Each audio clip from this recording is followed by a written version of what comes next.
Mandela Junior, Fachi Béton. Ah, on a so ebisayo que non caméra maye les vidéos.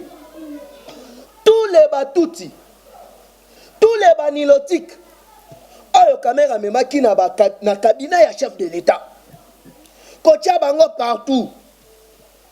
Au moins na mo concession, baso makiye, baso benda ben denge sala kaka, ba kanga photo bo bwaki na net. Mais na minute de bandade. Je vous dis, Ndenge ezali wana bazo précédé déjà na remise et reprise. Parce que docteur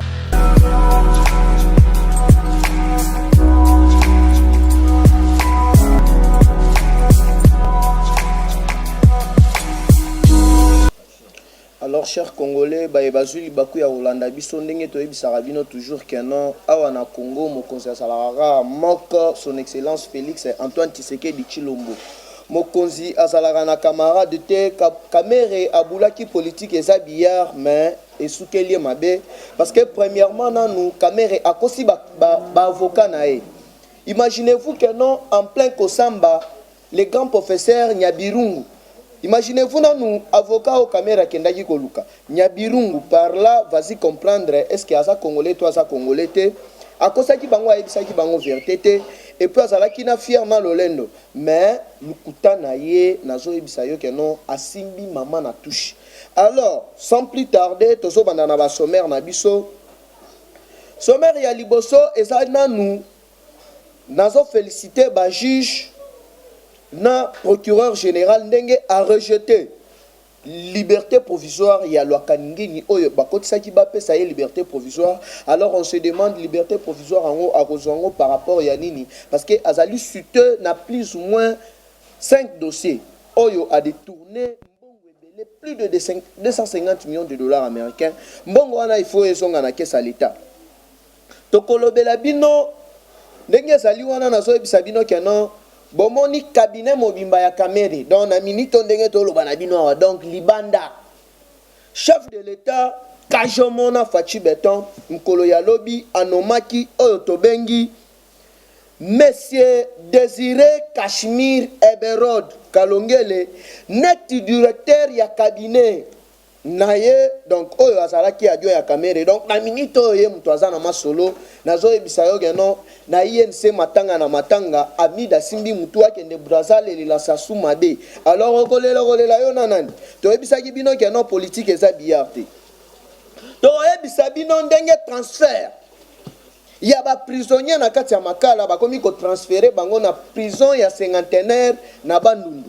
Donc nyonso wana c'est pour le C de la place na ba kabiliste na kabila ye moko kala mingi te bazokota makala.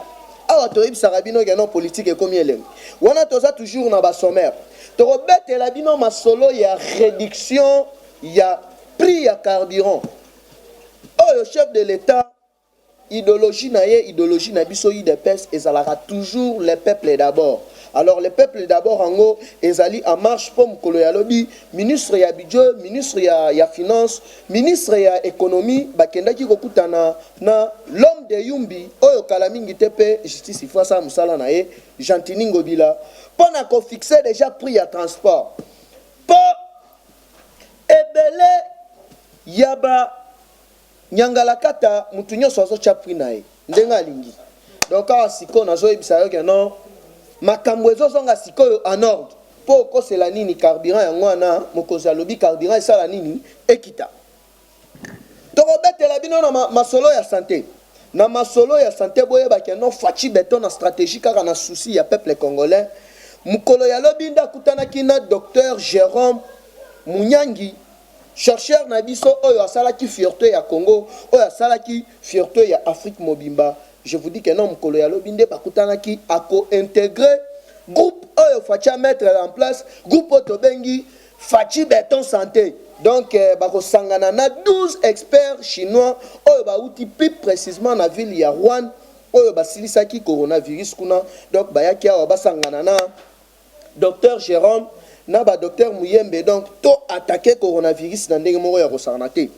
To robetela bino réunion stratégique oyo l'homme de Mendi na Chiko Chintambwe basalaki mukolo ya lobi na bataillon ya renseignement militaire ya République démocratique du Congo na donc conseil moko stratégique esalamaki mokolo ya lobi concernant province oyo banyangala kata oyo Kabila aliesaki mbongo en complicité na Joseph Kabila pona basala incursion côté ya Kalemi pour la kobotola mabele wana. Mais je vous dis que non biliaki bango bikoki parce que ndenge ezali wana donc batindi déjà matuza na ndenge moko ya kosakana te ba américain pe baza na kati nyonso wana pona nini pona ko faire échec na banguna nyonso oyo bazali kolinga ko déstabiliser pouvoir ya chef de l'état.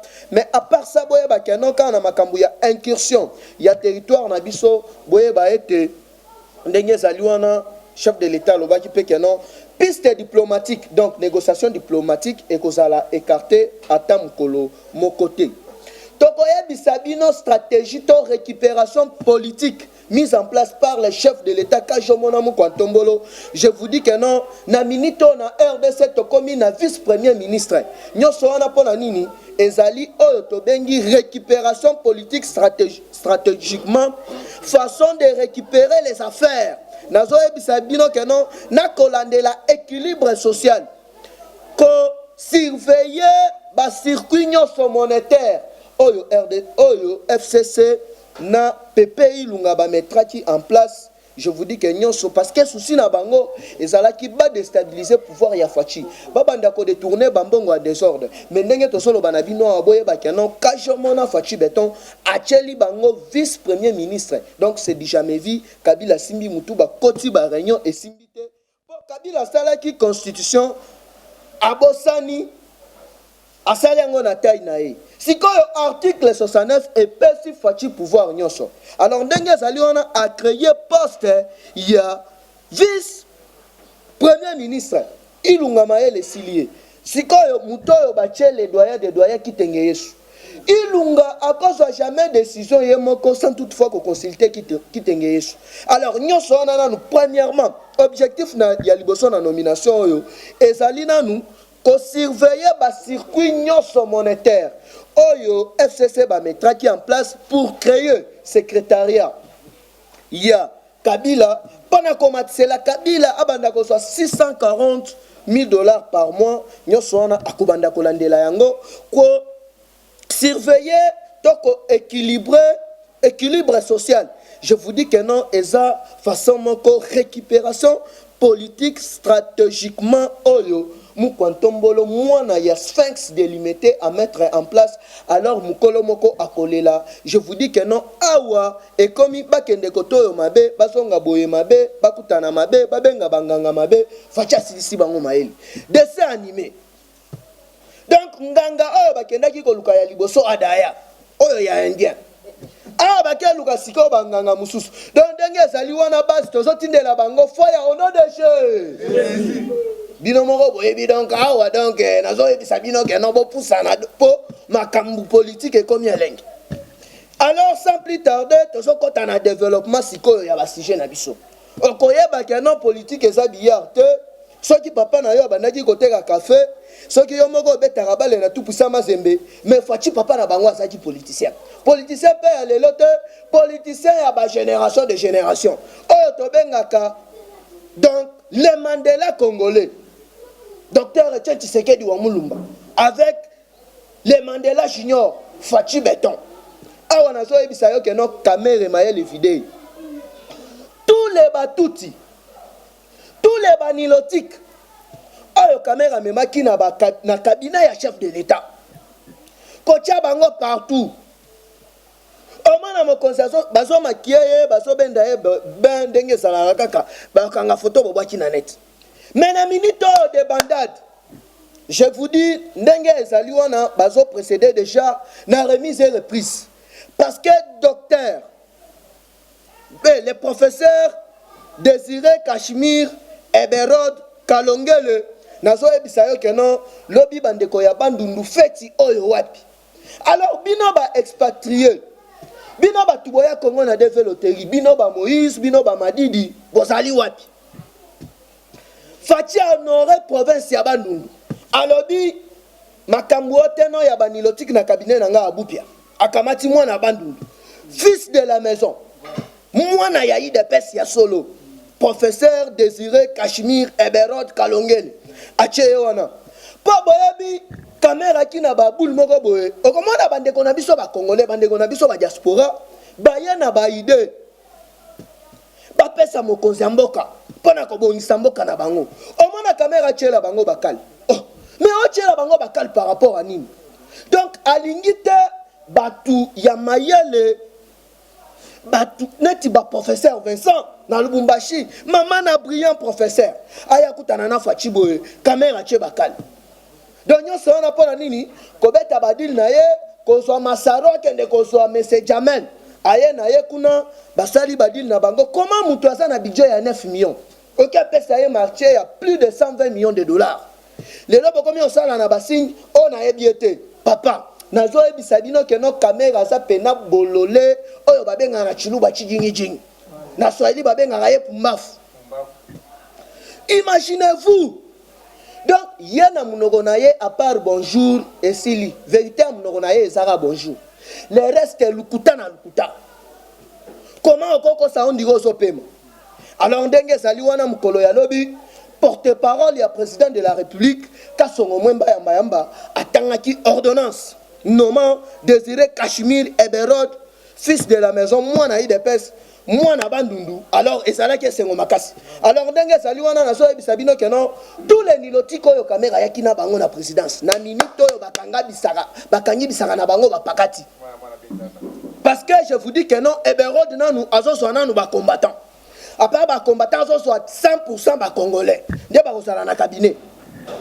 alors yo sikoyo lolendo oyo caméra saki nango na lufundu na mai tozokota sikoyo na procès to na demande ya liberté provisoire ya Lwakaningini akotisi azosenga liberté provisoire ozosenga liberté provisoire ya musala nini mbongo ya l'état oyibaki osali folie parce que je vous dis que non ndenge tosolo banabino wa INC comme fissure groupe nini to cabinet nini ya lobbying oyo caméra mettraki en place pona koboma chef de l'état pona koboma ba proche nyonso ya chef de l'état bango na bango ba debani ba secret bini lelo tokoloba nyonso basi toloba toloba te wana oyoki ezanga te eza base donc caméra était azo détourner mbongo ya l'état azo yiba ayebaki que non fachi to IDPS bitumba o biso to bunda eza bitumba ya état de droit alors caméra abandaki azaki na cabinet na ye ya lobbying bango tu na Hippolyte Kanambe Kazembere nyonso wana pona nini comment ko éliminer fachi Antonov 72 clash na yango caméra est au courant donc c'était avec les Libanais j'espère il y a 2 mois passés caméra zaki na Djilwana nyonso wana pona nini na bambango nyonso oyo bango ba détournaki na plan na bango oyo basalaki pona ko freiner ba travaux ya 100 jours ya mokonzi mboka alors bayebaki que non bakokangama alors tant que bayebaki déjà que bakokangama caméra metraki cabinet ya lobbying en place oyo babandaki ko travailler jour et nuit comment ko éliminer chef de l'état mais Dieu merci prière ya ba congolais nyonso prière ya maman Marie-Jeanne na Canada prière ya maman Adolphine na Canada maman Alphonsine na Edmond nzamba yoki yango je vous dis que non bazalaki confondu alors ndenge tolo banabino na minute oyo ministre ya formation professionnelle oyo mutu ya Kamere mutu ya INC oyo tobengi na kombo ya John Tumba na minute oyo procureur général de la République akomelaki déjà Assemblée nationale donc ndenge tolo banabino awa bazali na plénière oyo bazo lever immunité ya monsieur John Tumba oyo mukolo ya lobi umukamate mbala moko na prison po boyebi na kati ya prison balongolaki déjà ndambu ya ba prisonnier oyo ba transférer bango na prison ya cinquantenaire ya bandundu nyonso wana pona nini pour laisser de l'espace na ba caméra na ba tuya caméra oyo bazo kende kuna na ba kimbuta bientôt là ba kozala wana ba kabila ba sifa ba olive tout ba kozala kuna donc ba komi ko dégager déjà prison ya makala bazo zo batu oyo ndambu bazo bwaka bango na prison ya cinquantenaire oyo ba bengi prison ya bandu alors ndenge tolo banabino awa ba député quelques députés ba se réunir na plénière oyo bazo voter kolongola monsieur John Tumba ministre ya formation professionnelle en fonction oyo aza mutu ya Kamere. Donc bazo longola ye immunité parlementaire lelo, je vous dis que non au courant ya semaine oyo ti samedi à correction de remettre na ye kuna oyo bakosala soki équipe abale kuna je ne sais pas moi. À part ça bakolongola lisusu ba militaire parlementaire, il y a ancien ministre ya finance, actuel ministre ya finance, actuel ministre ya budget. Parce que boyebi Kamere l'air mayele silié a commis kotanga bitanga tanga. Mais mutuwa ya ke kotanga lisusu entre autres conseiller ya Mokozamboka Nicolas Kazadi ye alobi azakutu na ba audio na makambutu na ba appel ya Kamere denga bandaki kobenga ye na butu azo ebisa ye ke non ndenge sali wana yo soutenir ngai kaka to freiner misala ya so de mouton oyo soki na bimi président na 2023 na kocha yo directeur ya cabinet na yo zwa degré ya kibololosité oyo Kamere azalaki na yango. Mais tant que Fachi na stratégie na ye ayebaki déjà que non Kamere asa muyibi batu ya FCC basa kipud balingi basa lokoso mbongo balingi mbongo trop Fachi simbisi bango touche oteno ministère régalien Fachi apesi bango boyena boy ça va to kabola. Mais Fachi aye en tant que grand stratège a gembeli na justice na état de droit parce que na minute je vous dis que non la justice congolaise est tshisekedilisée. Justice ezali tshisekedilisée, justice ezali fachilisée. Alors l'air yo ozoya na idéologie ya Kamere, ozoya na idéologie ya Kabila, ozoya na idéologie ya Mobutu, okuti mbala moko justice tshisekedilisée. L'air okuta justice tshisekedilisée, oyana ki muibi, okomona papa Tshisekedi abimelio. Eh toi, faut pas déranger le mandat de mon fils. Mbala moko yo moko pakati mbango. Nazo ebisa yo ke non, ebele babulaki ke non politique eza biya. Mais politique est combien lengi parce que des gens n'engagent na minute nazo ebisa yo ke non, tozo betela bango match kwata na ndenge nini donc millier elenda donc millier toza wana na président Jean-Marc Kabunda oh je salue en passant na secrétaire Augustin Kabuya le général. Donc basali wana bazo surveiller toujours bas. Siko koto yo Fachi ba attaque ya kosakana te. Nazo ebisa bino ke non mukolo moko akolela. Alors bayeba ke non le Kaningini procureur général va rejeter demande na ye ya liberté provisoire. Et puis le 25 dengue zali wana je vous dis que non Kamere court de 70 à 85 ans de prison. Parce que azali lisusu cité na makambu ya 5 chantiers ya Hippolyte Kanambi. Pendant zo ebisa yo ke non liste ezali mulai. Audit ezo banda de 1997 kino 2020. Oh les soi-disant 5 chantiers na kati Kamere za kati. Katumbi na kati. Les soi-disant révolution et la modernité. Matata mponyo na kati, bamusi tutu na kati.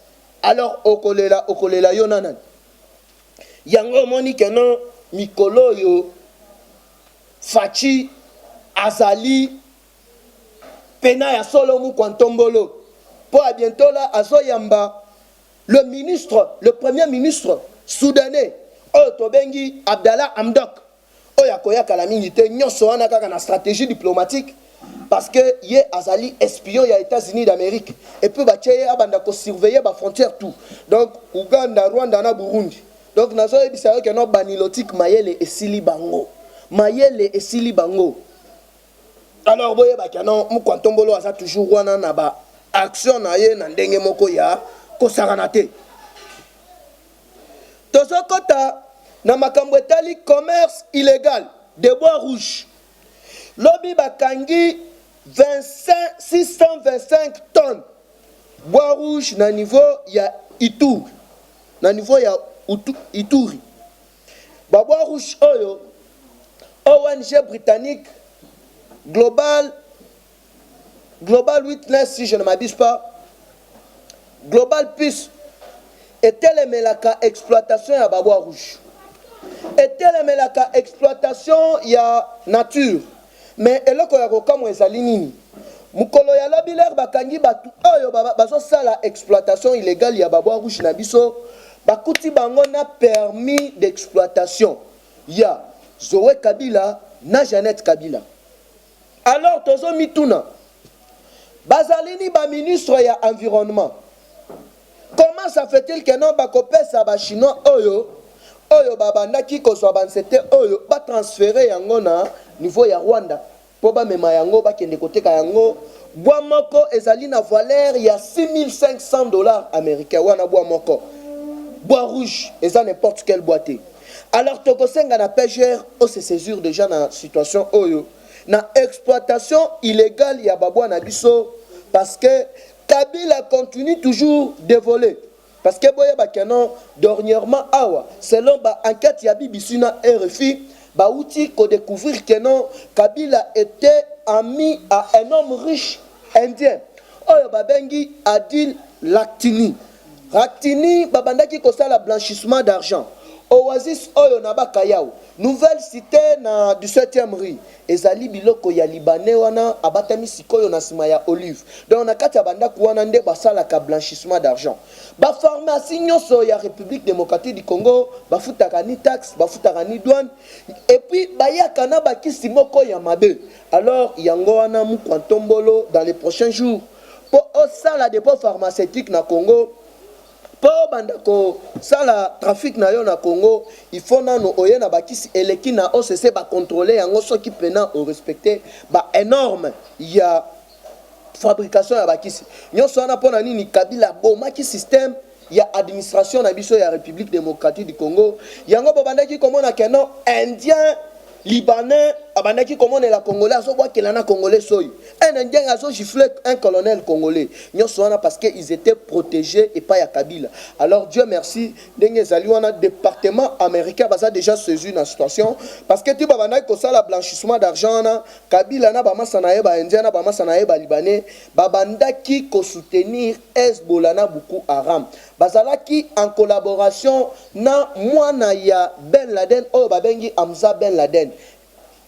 Alors merci na États-Unis d'Amérique parce que Hamza Ben Laden ndenge tozolo banabino awa ba uti ko bareye il y a de cela 3 mois donc ndenge zaliwana adaye nyoso wana pona nini pona koyeba ete Kabila donc kala mingi te bilaki yebikoki boyeba keno mandat oyo bandaki ko circuler na ba réseaux sociaux les soi-disant oteno bafundi Pascal Mukuna na fo mwasi oyo babimisi ezali lukuta parce que jusque là eza formal eza biloko babetaki pona ko bangisa ye mais okobangisa ye na ndenge nini muto alobi soki boko tumba ba mitura na ye botumba mais ya ozonga simate. Alors je me demande les soi-disant ba ONG ba Akash les soi-disant ba Madidi les soi-disant ba oteno ba Katumbi ba Mbemba bino batu bosala na Kabila boataka Kabila bozali wapi pona ko soutenir mutu oyo congolais oyo a renir courage pona ko porter Kabila plainte. C'est pour vous dire que non batouana baza batu ya théâtre bokonzi oyo ya fachi tim kolonzambe ya rozonga donc okosa l'opposition tchokolimba. Alors boyeba que non na mukuse mandat ya Kamere ya liberté provisoire eza rejeté azaka kawana azo courir de 70 ans à 80 ans de prison. Fachi a nommé directeur ya cabinet ya Sika Désiré Kashmir Eberod Kalongele. Justice est transféré quelques prisonniers ya makala na bandundu na prison ya 51 heures au bako purger kuna parce que ezapona kotika ba nini ba département mususu na prison oyo Kabila kala mingi te ba kota kuna. Alors carburant ekiti mokozi ayambaki na santé mokozi ayambaki docteur Jérôme Munyangini na délégation ya bachinois oyo baye pona ko aider bandeko na biso pona ko éradiquer maladie oyo. Alors wana tozo sukisa tokozangisa te ko pesa mbote na Papa Kims na États-Unis d'Amérique, na maman Célestine, na niveau ya na Canada, maman na Esther na Naomi, Maître Patrick Pinga, Good Say na ONG na yo, Cédric Bope na Londres Balobi, ANB Ampi Foundation, Cédric Mbote donc Bambote Belé, sans oublier ma maman Christine, on a benga Kalion, Malion. Donc on est ensemble, on se retrouver dans les prochains numéros. Mon numéro c'est toujours le même. Plus 243 89 784 33 42 plus 243 89 784 33 42 big up dans les prochains numéros.